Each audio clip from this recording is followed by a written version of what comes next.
Welcome to Cape Disappointment, Washington. This is where the Columbia River meets the Pacific Ocean. Awesome, iconic old lighthouse out on the Cape there. So the reason we're here is because we have big surf advisories for today and tomorrow.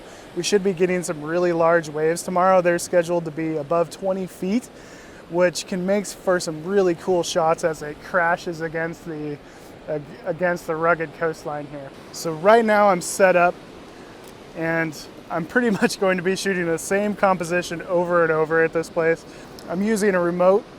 That way I can fire them off and really time my shots, because when you're photographing waves, it's all about timing. Not only do you have to be ready, but it has to happen exactly at the right moment. So you have to be paying attention, and you just kind of have to shoot the same composition over and over. So settings wise, I've bumped my ISO to 320. And the reason I've done that is because I need a faster shutter speed to freeze the action of the waves. So right now my shutter speed is at 1/160th of a second, and I'm shooting at f11 to make sure that I get both the waves and the lighthouse in the background sharp. So it's just kind of a waiting game now. We're waiting for the right waves. We're getting some nice light. Sky's looking nice. Things are coming together. Hopefully we get some really cool waves with this good light.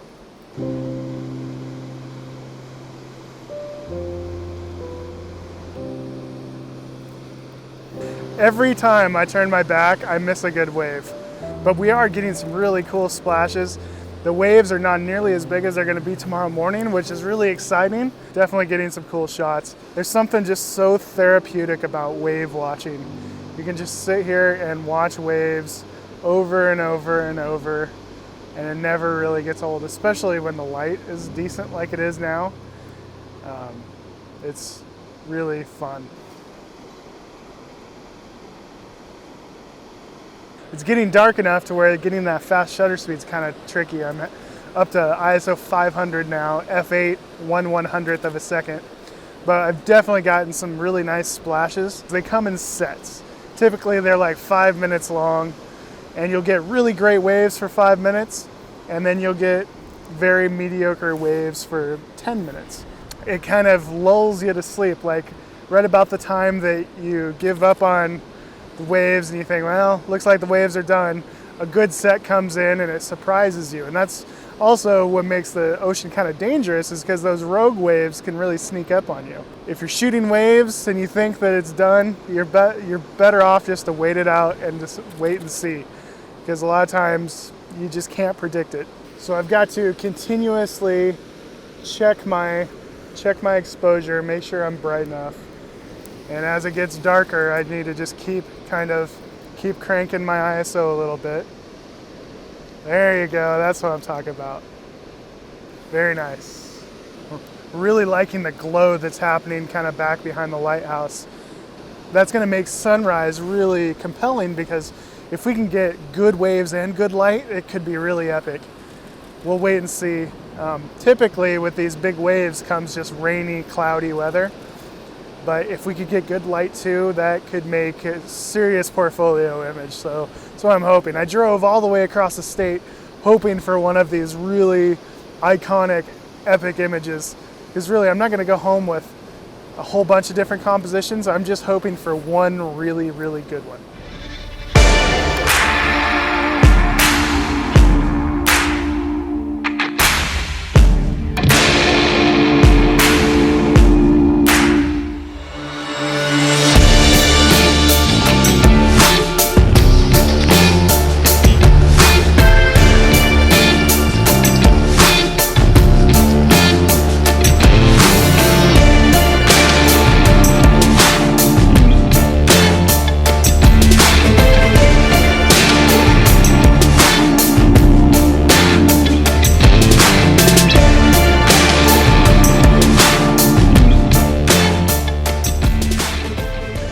As expected, it's much cooler this morning. The waves are crazy. So crazy, in fact, that where we parked yesterday is just a complete disaster zone. There is just junk everywhere because the waves have come in and pushed these logs up into the parking lot. And you can imagine how dangerous this is, because if one of these logs fell on top of you, there's no saving you without a crane, because those are waterlogged logs and they weigh tons and tons. People have died that way quite a few times. Sadly, a couple tiny little kids died that way, just at the beach close to a log. Big wave rolled the log over on top of them. That aside, the waves are awesome, really, really good. So we had to walk in this morning because the gate was closed. Now I'm going back to grab my car and gonna park a little closer. And now that the light's coming up a little bit, we can start to freeze some of those waves. We also got a little chance of color back there, or at least some sun poking through. Get some backlit waves would be cool. That's the best case scenario, but we'll see what happens.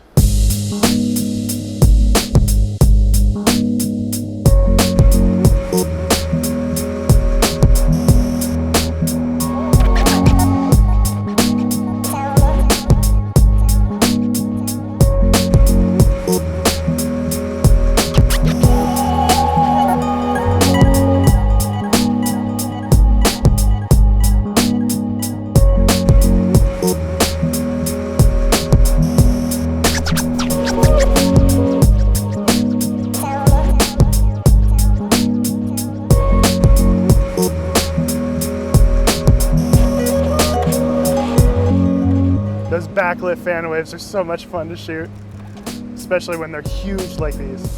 You can see just how high these waves are. When you're around big surf like this, all these big logs turn into death traps. One rolls on you, you're just a goner. So earlier I was shooting on a tripod, and the shot was very much more about like including the lighthouse and stuff, and really focusing in on the composition. But now I've switched over and I'm shooting handheld, and what I'm doing is I'm just kind of zooming way in, like 300 millimeters, and just getting like just wave abstract shots. And we have all these birds flying around, which makes it really nice because it gives those waves scale and all the textures and stuff in the waves. It's really cool. I disagree with everything you just said.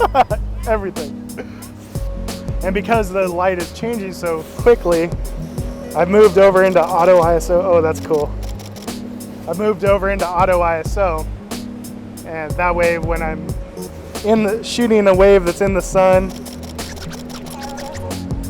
oh man, that is so cool, so cool.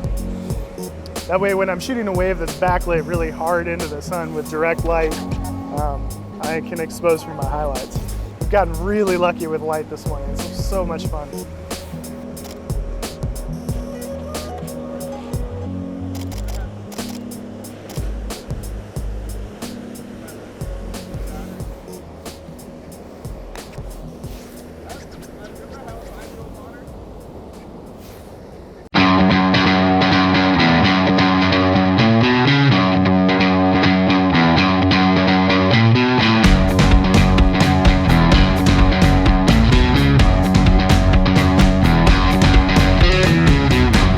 Now we're back at Cape Kanda. We're kind of chasing where we think we're gonna get decent waves. We're supposed to get like 20-foot waves.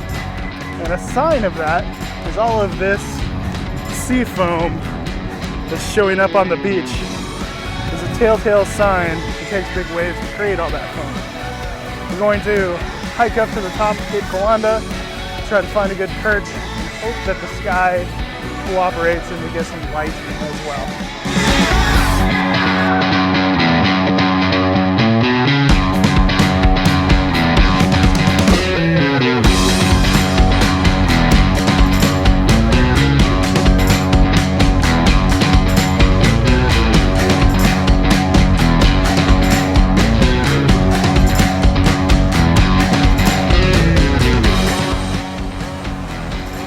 Man, this place can be so intimidating.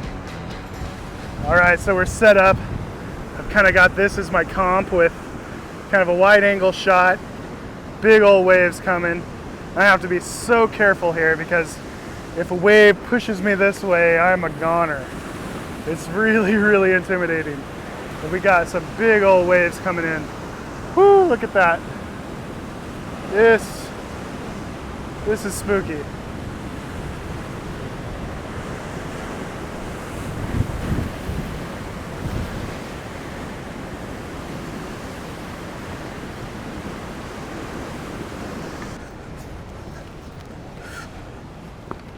Sometimes you just gotta bail when it's looking dangerous.